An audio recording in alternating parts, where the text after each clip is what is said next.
Hi guys, it's Legionero. Welcome back to the channel, and I would like to also welcome all of my new subscribers. Thank you so much for subscribing to the channel.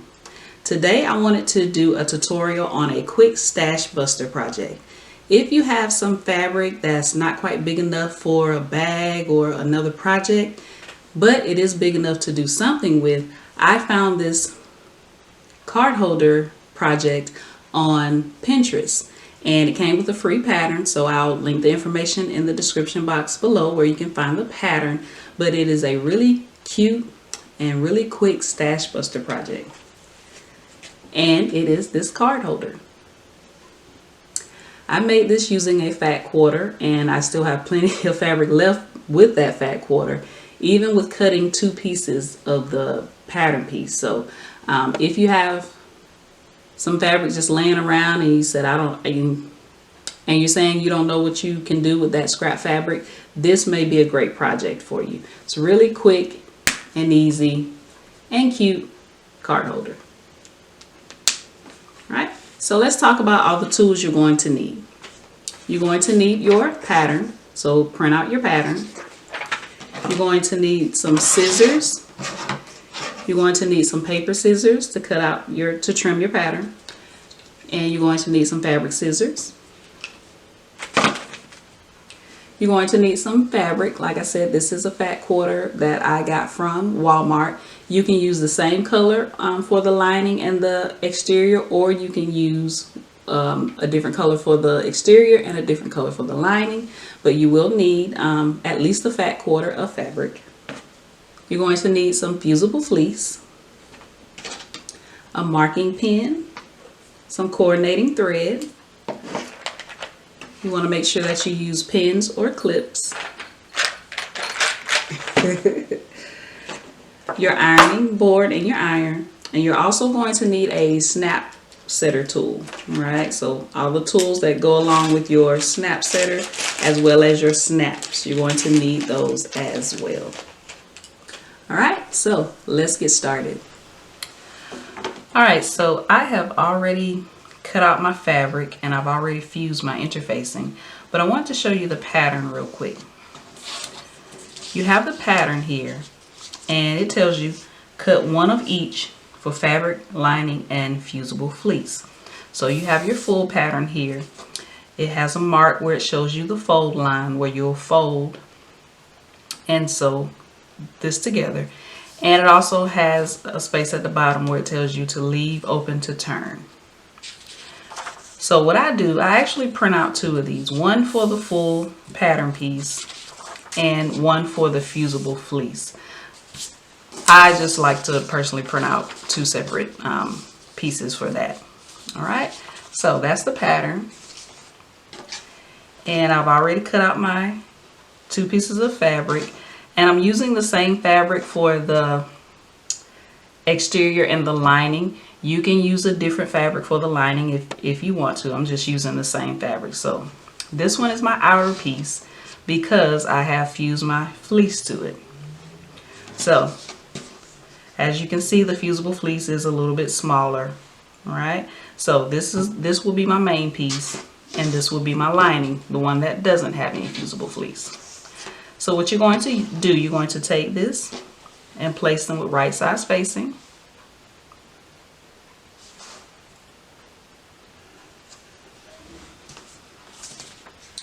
And you're going to pin all the way around, and at the bottom, and you can use your pattern piece as a guide if you want to.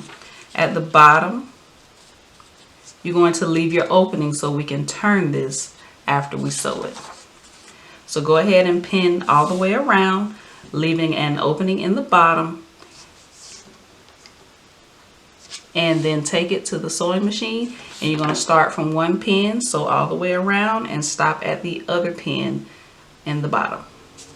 And the great part about your fusible fleece being a little bit smaller than your piece, you can use this as a guide as you're sewing. So you can actually start here at one of your bottom pins, sew, and it's kind of like having your seam allowance there for you, right? So that's the great thing about the fusible fleece being smaller than the fabric. All Alright, so I've sewn around, leaving my opening in the bottom. And what you want to do, take your scissors, your fabric scissors, and trim your corners. Because when you turn this, you want to make sure you have nice crisp corners. Get as close as you can to the stitching without going over the stitching.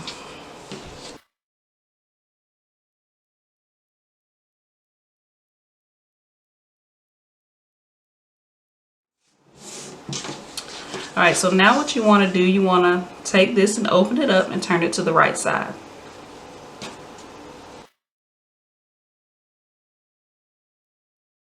Make sure you poke out your corners. You can use a point turner. I'm just using my fingers.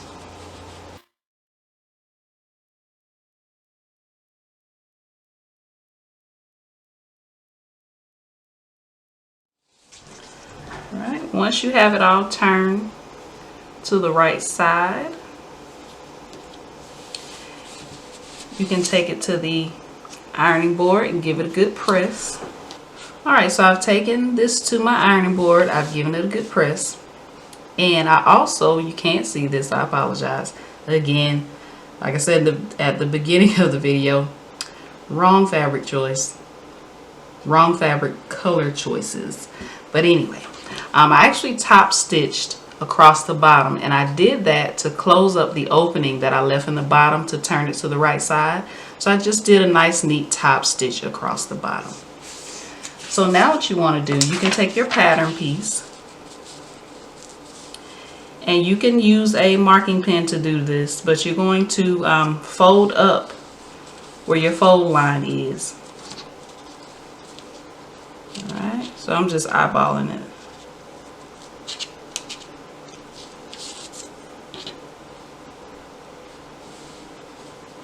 Alright.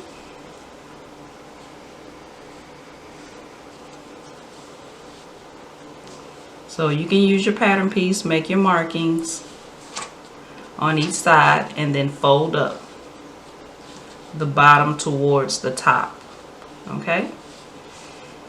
And you can also, just to check this to see if it's to your liking, so let's say you don't want yours this thick, you can actually bring this down a little bit if you want to. It just depends on you. But I kind of like mine down a little bit more because I usually only just put my business cards in these. Alright, so this is about 3 inches, so I folded up 3 inches. The pattern piece is about 4 inches. Alright, so I like to just kind of test it out a little bit just to see how it looks. Right, once you're satisfied with it, you can take this to the ironing board again and give it a good press. And once you do that, you take it to your sewing machine and you're going to sew all the way around. Alright? So I like to start at the bottom, sew across the bottom, the sides, the top, and back down the side. And the top part, you're really just essentially top stitching. But the sides and the bottom, this is what you're sewing together to make sure everything stays in place. Alright, so I've sewn all the way around. I started at the bottom and just sewed all the way around. And this is the reason why you use pins and clips, because I got a little crooked right here, but that's just a lesson. Make sure you use pins or clips when you're sewing around so it doesn't shift. And after I finished, I gave it a good press. Alright, so now what I want to do, I have my snap tools. Alright, so I'm using my mat as a guide, and this is about 5 inches wide. So at 2.5, alright, so which is about here, I'm going to come up about 1 inch on the flat part at the center at 2.5. So I'm coming up about 1 inch. And I'm making a mark. Alright. So the next thing I want to do, I want to take my little awl. It comes with my snap kit. And I'm just going to make a hole.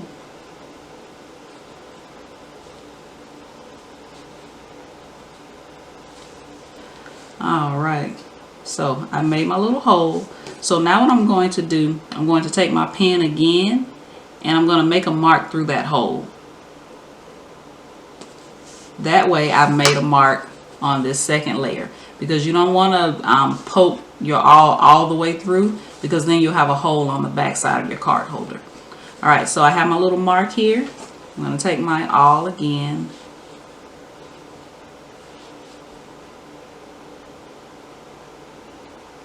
Is that how you say that, awl? I don't know.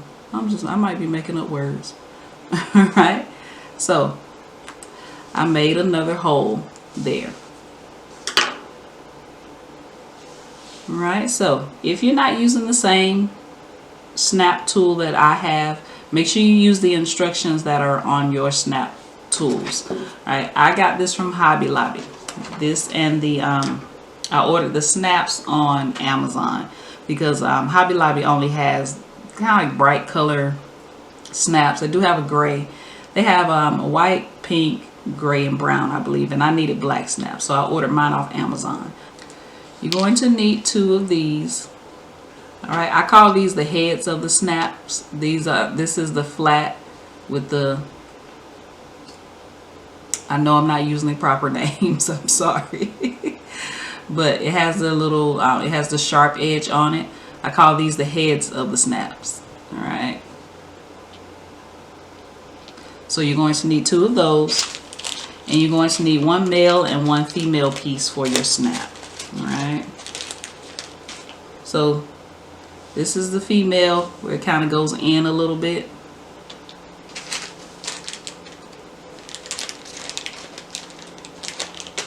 And this is the male, where you have the outie.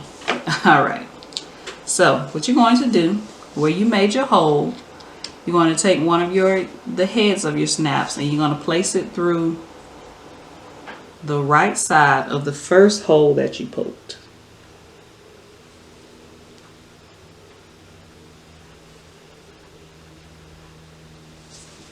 All right. So make sure you have it.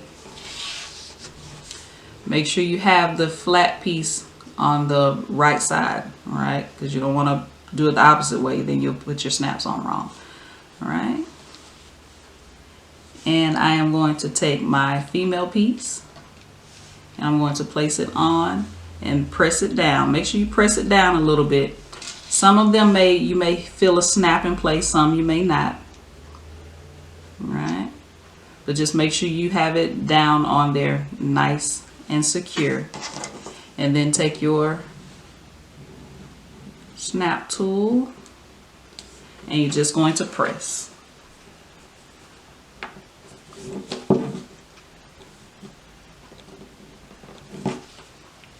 All right. And now take the other part, and you're going to place that one on the inside of the card holder. All right, so that part is on the inside. And you take your male piece and place it on top. All right, and take your fastener, then take your tool and press again.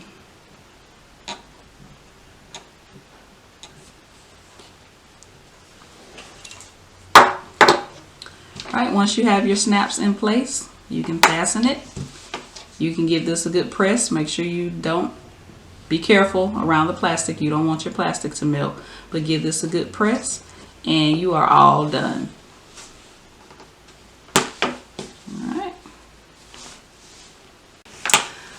Alright, so that's it. That is your quick and easy stash buster project. And like I said, I use this as a card holder, so I'll just take some of my business cards and I'll place it on the inside. Alright. And it doesn't take up very much room in my purse, so even if I want to use a small crossbody bag like the crossbody bag that was made in the tutorial on the channel, I can just stick this in there and it can fit my driver's license. It also can fit my credit cards. So this is a handy dandy little project. All right. I like this project because it can get rid of the excess fabric that you may have on hand. So if you have any scraps or anything that you're trying to get rid of, that's why I call it a stash buster project. So if you like this video, click the thumbs up button. Don't forget to subscribe, and I'll see you in my next tutorial.